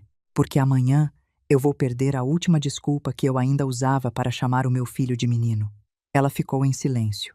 Depois se aproximou e ajeitou o rebozo com cuidado. Se a senhora tremer, olhe para mim. Eu sorri. Você virou mandona. Aprendi com as melhores. O sábado amanheceu claro. Um desses dias que parecem escolhidos para não permitir sombra nenhuma. Cheguei ao pátio cedo. As mesas estavam postas. Tinha café, pão de elote, fruta, tamales, queijo, água fresca de Jamaica, que é aquela bebida vermelha feita de flor de hibisco, doce e azeda ao mesmo tempo. A cara do México. Paloma pastava perto da cerca, bonita e tranquila. Marisol coordenava tudo com eficiência. Dom Tomás chegou antes das 10, trazendo flores brancas. Dario veio logo depois, discreto, com a pasta de couro debaixo do braço. Andrés e Renata chegaram às 11h30. O carro parou levantando poeira. Renata desceu primeiro. Usava roupa clara, bolsa cara e um sorriso de anfitriã que não era dona de nada ali. Atrás dela veio Lorena, a corretora, elegante, carregando uma pasta. O comprador, um homem chamado Esteban, olhava tudo com interesse profissional, já mobiliando o lugar na cabeça. Andrés saiu por último. Parecia desconfortável, mas não o bastante para ir embora. Renata abriu os braços. Dona Elvira, que lindo tudo! A Consuelo teria amado ver tanta gente. Ela amava a gente que vinha pelo motivo certo, respondi. Renata fingiu não ouvir. Cumprimentou os convidados como se conhecesse todos. Elogiou o pátio. Perguntou à corretora se ela tinha visto a vista para o lado da colina. Apontou os quartos. Falou da estrada de acesso. Usou palavras como potencial, expansão, conceito rústico. Em alguns momentos, esquecia que devia estar parecendo enlutada e deixava escapar a empolgação de quem já vê cifrão. Andrés veio até mim. Mamá, a senhora está bem? Estou. Quero que a senhora saiba que tudo o que estamos fazendo é pensando na senhora. Olhei para ele. Meu filho tinha o mesmo formato de olhos de quando era criança, mas havia dentro deles uma distância que eu já não conseguia atravessar. Eu sei exatamente em quem vocês estão pensando. Ele desviou o olhar. O almoço começou. As pessoas comeram, conversaram, contaram história de Consuelo. Uma vizinha lembrou de quando ela expulsou um homem bêbado da venda com uma vassoura. Todos riram. Dom Tomás contou que ela pagava a consulta do animal antes de pagar o médico para si mesma. Marisol chorou quando falou da primeira oportunidade de trabalho que recebeu ali. E eu quase esqueci, por alguns minutos, o motivo secreto daquela reunião. Renata me lembrou. Ela bateu uma colher no copo, no meu próprio pátio, sem pedir licença. O silêncio caiu aos poucos. Eu estava sentada perto de Dario. Ele não se mexeu. Apenas colocou a mão sobre a pasta de couro, calmo como um homem que segura o último as. Renata se levantou com uma expressão cuidadosamente emocionada. Ensaiada no espelho, eu apostaria. Eu sei que todos aqui amavam a Dona Consuelo. Ela era uma mulher admirável. E eu sei que este rancho significa muito para muita gente. Mas a gente também precisa ser realista. A Dona Elvira está com 75 anos. Ela fez muito, mais do que qualquer um esperaria. Mas há uma hora em que a família precisa tomar decisões difíceis. Meu coração não acelerou, e isso me impressionou. Anos antes, eu estaria tremendo. Ela continuou. O Andrés e eu temos conversado sobre o futuro de Lanória. Não é justo que a minha sogra carregue sozinha uma responsabilidade tão grande. Por isso, trouxemos a Lorena, uma corretora excelente, e o Sr. Esteban, que tem interesse em preservar lugares históricos com um projeto bonito, talvez um hotel boutique, algo que honre a memória da Consuelo. Algumas pessoas se entreolharam. Marisol ficou branca. Renata sorriu para mim, como quem oferece uma cadeira. Claro que a Dona Elvira será muito bem cuidada. O Andrés é filho único. Jamais permitiria que faltasse algo para a mãe. A gente pode garantir uma boa quantia, talvez até reservar um quarto para ela no futuro empreendimento, para que ela possa visitar sempre que quiser. Um quarto. No rancho que eu tinha reconstruído com as minhas mãos. Na terra que era minha. Ela estava me oferecendo uma visita na minha própria vida. Andrés se levantou também. Não tão firme quanto ela, mas levantou. Mamá, é para o seu bem. A senhora precisa descansar. A Renata só está tentando ajudar. E aquela frase, a Renata só está tentando ajudar. Atravessou 9 anos inteiros e chegou intacta ao meu aniversário de 66. Renata precisa. Renata sente. Renata tenta. Eu entendo. Eu cedo. Eu desapareço. Era a velha música. A mesma nota. Só que dessa vez, eu já estava de pé antes de perceber. O rebozo azul celeste escorregou um pouco nos meus ombros. Ajeitei devagar. Esperei o silêncio crescer o bastante para caber tudo o que eu não tinha dito em 9 anos. Renata, falei, com a voz baixa, mas clara o suficiente para chegar à última mesa. Você cometeu um erro simples. Ela inclinou a cabeça. Como? Tentou vender uma coisa que nunca foi sua. Ela soltou uma risadinha social, dessas que procuram aliados na plateia. Dona Elvira, ninguém está vendendo nada hoje. Estamos só conversando em família. Não, eu disse. Você está conversando como dona, e não é. O rosto dela endureceu. Andrés deu um passo. Mamá. Levantei a mão. Ele parou. Pela primeira vez na vida, talvez por surpresa, talvez porque havia gente olhando, o meu filho parou quando eu mandei parar. Licenciado Dario, chamei. Dario se levantou com calma. Não houve pressa em nenhum movimento dele. Abriu a pasta de couro e o estalo do fecho foi a única coisa que se ouviu no pátio inteiro. Tirou uma cópia certificada, daquelas com carimbo seco e fita, e segurou o papel com as 2 mãos, sem levantar a voz. Observem a postura dele. Ombros retos, queixo firme, a voz no mesmo tom de quem lê uma receita de bolo. Essa é a calma de quem segura o último as e sabe que não precisa gritar para ganhar. Eu sou Dario Velasco, disse. Fui advogado da dona Consuelo Arriaga por muitos anos e responsável pela formalização da transferência do rancho La Nória. E foi aqui, prestem muita atenção, que eu vi a coisa acontecer em câmera lenta, do jeito que a gente só vê uma vez ou outra na vida. Renata estava de pé, com a colher ainda na mão, a colher que ela tinha usado para bater no copo e tomar o meu pátio. Quando o Dario disse a palavra transferência, eu vi a cor sair do rosto dela. Não foi de uma vez, foi devagar, como água escorrendo de um pano torcido. As bochechas dela, antes coradas pela empolgação de quem já contava o dinheiro, ficaram da cor da cal da parede. O sorriso de anfitriã não caiu de vez. Ele endureceu primeiro, congelou no lugar por um segundo inteiro, e só depois desmoronou, como o reboco velho que se solta da parede. A mão livre dela subiu sozinha em direção ao colo, procurando alguma coisa para segurar, e não achou nada. A colher tremeu. Ela a pousou na mesa com um cuidado exagerado, do jeito de quem, de repente, não confia mais nas próprias mãos. Esteban, o comprador, foi o primeiro a entender que tinha ido parar no lugar errado. Os olhos dele, que minutos antes mediam o terreno como quem já mobiliava os quartos, baixaram para o chão de terra. Andrés ficou com a boca entreaberta, sem som nenhum saindo dela, igualzinho a uma criança que derruba o copo e olha para a mãe esperando que o leite volte sozinho para dentro. Dario esperou. Deixou o silêncio fazer o trabalho dele. Só então continuou, na mesma calma de relojoeiro. Esta é a escritura pública, registrada no Registro Público da Propriedade. O rancho La Nória, incluindo a terra, as construções, as benfeitorias e os direitos correspondentes, pertence legalmente à dona Elvira há anos.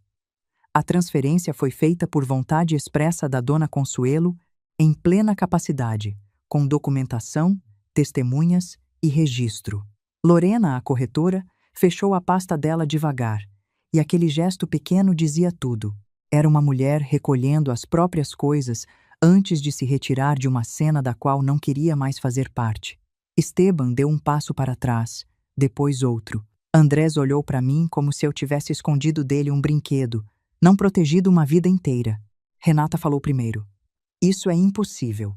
Não é, Dario respondeu. A Consuelo estava velha. A transferência foi feita anos antes do falecimento dela, quando estava lúcida e ativa. Ela foi manipulada. Dario manteve a voz serena. A dona Consuelo dirigiu-se pessoalmente ao cartório. Há laudos, há testemunhas, há registro. A senhora pode consultar tudo, se desejar. E aqui, quem está me ouvindo precisa guardar uma coisa, porque ela protege qualquer mulher de bem. Uma escritura pública registrada, com a pessoa em plena capacidade, testemunhas e laudo, é praticamente uma muralha. Para derrubar isso, não basta uma família ofendida dizer ela foi manipulada. Tem que provar incapacidade ou fraude, com perícia, na frente de um juiz. E o peso de provar fica nas costas de quem acusa. Aqui no Brasil funciona de um jeito muito parecido. Escritura lavrada em cartório, com a pessoa lúcida e testemunhas, tem presunção de validade, e quem quiser anular precisa de uma ação judicial e de prova robusta. Documento bem feito não se desmancha com fofoca. É por isso que Consuelo fez questão da formalidade, anos antes. Ela não me protegeu com carinho, me protegeu com cartório. E carinho, no fim, foi ter pensado nisso. Renata olhou para Andrés, esperando que ele fizesse alguma coisa. Ele olhou para mim. Mamá, por que a senhora não me contou? A pergunta quase me fez rir. Ou chorar. Eu ainda não sei qual das duas. Porque você nunca perguntou se eu estava segura. Você só perguntou o que aconteceria com o rancho se a Consuelo morresse. Ele ficou imóvel. Renata tirou a máscara de vez. Depois de tudo o que a gente fez pela senhora, disse, a voz subindo de tom. A senhora deixou uma estranha passar esse rancho para o seu nome e escondeu do seu próprio filho? Isso é egoísmo. O Andrés tem direito. Ele é seu filho. Olhei para o meu filho. Você também acha que tem direito? Ele abriu a boca. Fechou. Olhou para Renata. Esse olhar foi pequeno, mas eu vi. Era o mesmo olhar de sempre. O homem procurando em qual lado teria menos conflito. Por um segundo, eu vi o menino que carreguei no colo com febre, segurando o meu dedo com a mãozinha quente. Vi o rapaz que saiu para trabalhar pela primeira vez e voltou com os sapatos empoeirados, orgulhoso. Vi o filho que eu esperei em tantas datas, a mesa posta, e eu dei a ele, naquele silêncio, uma última chance. Ele disse, Mamá, eu acho que a gente precisa conversar e encontrar uma solução justa. A última esperança morreu sem barulho, sem nenhum suspiro. Solução justa, repeti. Renata aproveitou. Exato, justa, porque a Marisol não é família. O Dom Tomás não é família. Essas pessoas não podem se aproveitar da senhora. Marisol deu um passo, com o queixo erguido. Eu segurei o braço dela. Não, eu disse baixinho. Hoje não.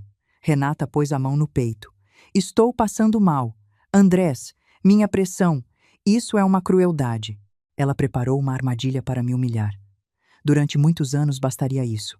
Uma mão no peito, uma voz quebrada, a palavra crise. Andrés correria. Eu pediria desculpas. O mundo se reorganizaria todo em volta do sofrimento dela. Dessa vez, ninguém se mexeu. Ninguém. As mulheres da comunidade desviaram o olhar, constrangidas por ela, não por mim.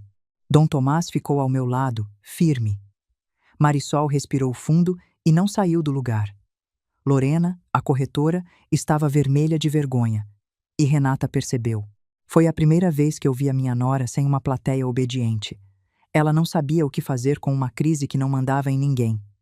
A crise dela sempre tinha funcionado, porque tinha quem corresse.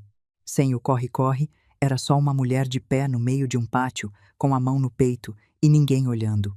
Andrés tocou o braço dela, mas os olhos dele continuavam em mim. Mamá, a senhora não pode simplesmente nos expulsar da sua vida. Eu não expulsei, respondi. Vocês foram saindo aos poucos. A cada cadeira vazia, a cada ligação cancelada. A cada vez que você me chamou de forte para não precisar estar presente. Hoje eu só estou fechando a porteira que vocês atravessaram por interesse. Ele ficou pálido. Eu sou seu filho. Eu sei, foi por isso que eu esperei tanto. Renata, furiosa, apontou o dedo para mim. A senhora vai se arrepender. A gente vai procurar advogado. A gente vai provar que essa transferência foi irregular. Dario falou antes de mim, sempre na mesma voz mansa. A senhora tem todo o direito de consultar quem quiser, mas eu recomendo não ameaçar a proprietária da terra na frente de testemunhas. A palavra proprietária caiu sobre o pátio como uma chuva que eu tinha esperado a vida inteira para sentir. Eu me virei para Lorena. Se a senhora veio enganada, eu sinto muito. Ela engoliu seco. Eu não sabia, dona Elvira. Peço desculpas. Eu sei. Esteban murmurou alguma coisa, despediu-se e foi direto para o carro. Lorena o seguiu, depois de lançar a Renata um olhar que dizia mais do que qualquer insulto. Ficamos nós. Eu, meu filho, minha nora e as pessoas que de verdade conheciam o rancho. Vocês vão embora agora, eu disse. Renata riu, mas a risada saiu quebrada, sem eco. A senhora está nos expulsando? Estou. Andrés, diga alguma coisa. Ele olhou para ela, depois para mim. Mamá, não faça assim. Como você queria que eu fizesse? Em silêncio, como no meu aniversário, por telefone, como no Dia das Mães. Sozinha, como na missa do seu pai. Ele abaixou os olhos. Eu errei, disse, quase num sussurro. E o meu coração se moveu. Maldito coração de mãe. Move-se mesmo depois de já ter aprendido. Mas então Renata choramingou. Andrés, eu não aguento isso. E ele, como sempre, como em todos esses anos, virou-se para ela. Aquele movimento foi a resposta. Eu não precisei de mais nada. O corpo dele respondeu o que a boca dele nunca teve coragem de dizer. Cuide dela, eu disse. Você passou anos me dizendo que a Renata precisava mais de você do que eu. Hoje eu acredito. Vá cuidar dela. Mas não às custas da minha casa, nem da minha velhice, nem da minha dignidade. Caminhei até a porteira com eles. Não porque eu quisesse prolongar a cena, mas porque algumas despedidas precisam do testemunho do chão. Meus passos eram firmes. O rebozo azul celeste balançava nos meus ombros. Passamos pelo poço, pelas mesas, pelo curral, por Paloma, que levantou a cabeça quando me viu. Renata entrou no carro batendo a porta. Andrés ficou um instante do lado de fora. Mamá, parei. Eu não sabia que a senhora se sentia tão sozinha. Essa frase, anos antes, teria me desarmado inteira. Naquele dia, apenas me cansou. Você sabia. Você só não achava que a minha solidão teria consequência. Ele chorou. Ou quase. Eu não sei. Entrei numa idade em que já não fico investigando lágrima que chega tarde demais. Eu posso voltar outro dia? Perguntou. Para pedir perdão ou para tentar de novo? Ele não respondeu. Quando você souber a diferença, talvez escreva uma carta. Não venha sem saber.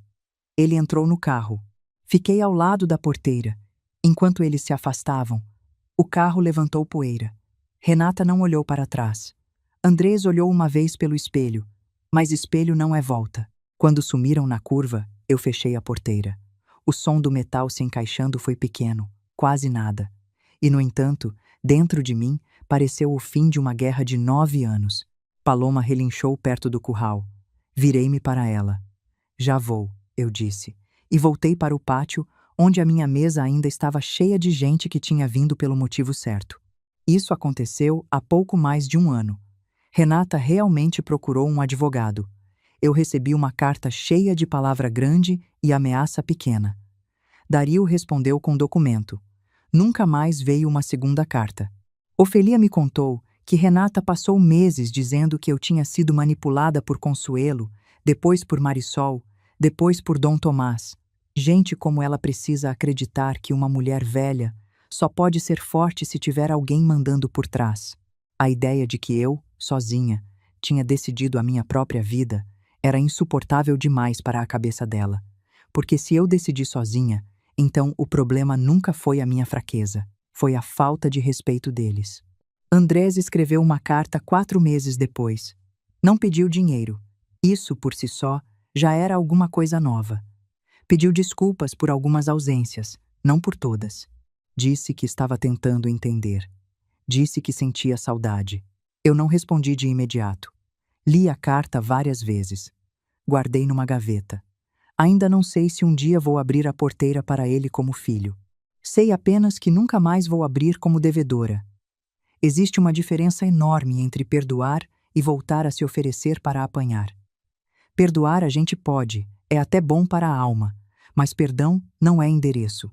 Perdão não obriga a gente a deixar a porta destrancada. Lanória prospera.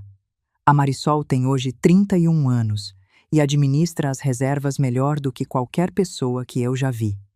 Me chama de Dona Elvira na frente dos clientes e de teimosa quando estamos sozinhas.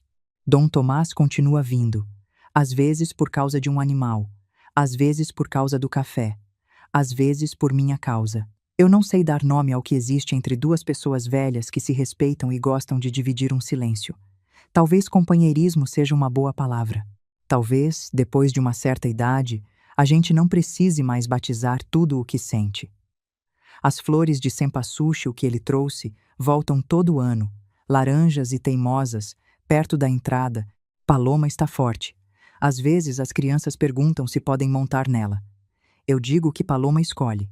Algumas ela aceita, outras não. E ninguém discute a escolha dela.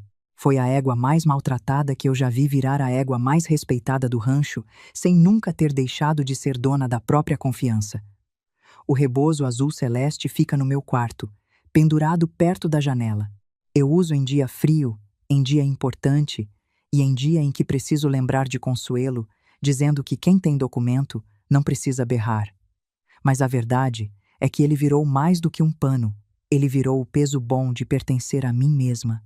No meu aniversário de 76 anos, o primeiro depois daquele sábado, fizemos uma festa no rancho. Eu não preparei uma cadeira para Andrés, mas também não tirei nenhuma. Essa é a diferença entre rancor e paz. Rancor é tirar a cadeira com raiva. Paz é nem precisar pensar nela. Minha mesa estava cheia.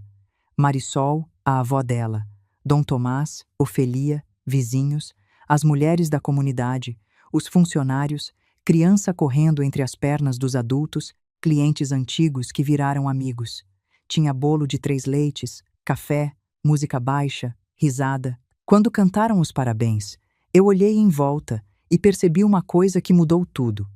Não havia nenhuma ausência comandando a sala. Pela primeira vez em muitos anos, ninguém estava faltando. As cadeiras vazias da minha vida tinham, finalmente, parado de gritar mais alto do que as cheias. Apaguei as velas. E dessa vez eu não pedi coragem para ir embora. Pedi sabedoria para nunca mais voltar a lugares onde a minha presença só era lembrada quando alguém precisava de alguma coisa. Às vezes, as pessoas acham cruel uma mãe fechar a porta para um filho. Eu também achei, durante muito tempo, até entender uma coisa que demorou 76 anos para chegar. Eu não fechei a porta para o meu filho menino, aquele que eu amei e que eu ainda amo em algum lugar intacto da memória. Eu fechei a porta para o homem que aprendeu a usar esse amor como chave falsa, que entrava na minha vida só para levar e nunca para ficar. Sangue faz parentes. Sangue, sozinho, não faz família. Família foi Consuelo me oferecendo sopa sem exigir explicação. Foi Marisol segurando a minha mão na hora em que eu assinei a escritura. Foi Dom Tomás chegando antes do sol para cuidar de Paloma. Foi Ofelia me mandando a verdade mesmo morrendo de medo.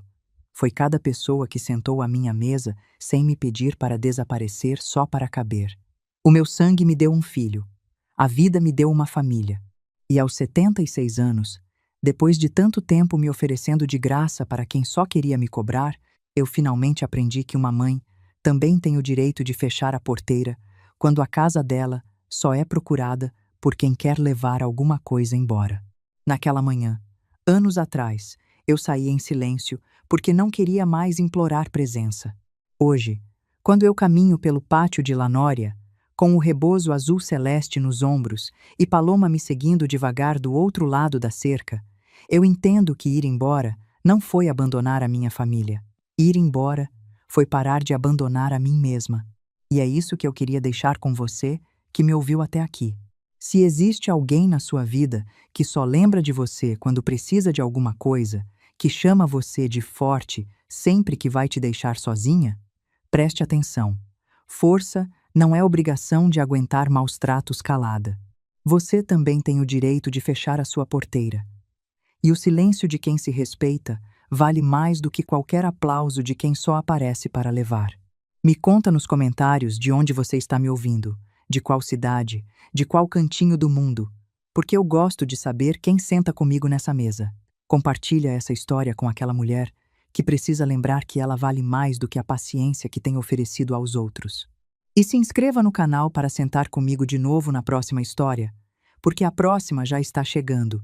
A história continua, só muda o nome. A gente se encontra na próxima.